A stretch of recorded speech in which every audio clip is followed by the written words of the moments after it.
ছোটগুলি 5 RMB সানডিং নাইট্রোডে বিক্রি হইতেছে, বড়গুলি 10 RMB সানডিং নাইট্রোডে বিক্রি হচ্ছে। এই ব্যাংক ইউতে হ্যাঁ, ওদের নাইট মার্কেটে ওদের একটা ওদের মজা হইতেছে ভাই, সকালবেলা রাস্তা পুরোটা ওপেন, বিশাল বড় রাস্তা।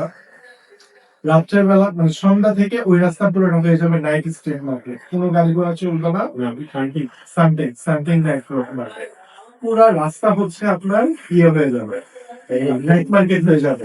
সবাই সুন্দর করে অনেক স্টল ফুড স্টল, আপনার হচ্ছে গার্মেন্টস স্টল, ক্লথিং স্টল, এটা সেটা, ফোন অ্যাক্সেসরিজ, কাভার এবং চাইনিজরাই কিনে নিটা।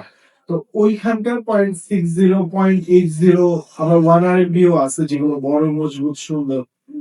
তো পরে ওখানেই যদি এই টাকা বিক্রি করে, আমি বাংলাদেশে নিয়ে আসলাম, নিয়ে আসার পর আমার ওয়াইফ বলতেছে, আরে এই ব্যান্ডটা তো আমি ওই দিন দেখে আসছিলাম, হ্যাঁ বসুন্ধরাতে 450 টাকা চাইছে, দিনে কিনি নেয়, বুঝছেন? তো এইটা আমি দেখলাম যে ওইখান থেকে আমি 1 RMB দিয়ে কিনছি। 1 RMB কত দিলে 18 টাকা 10 পয়সা। তো আপনি চিন্তা করেন, বসুন্ধরায় বলতেছিল যে 450 টাকা এইটা, এবং এই কোয়ালিটির ভাই বাংলাদেশের প্রোডাক্ট চক বাজারে ঢুকে না।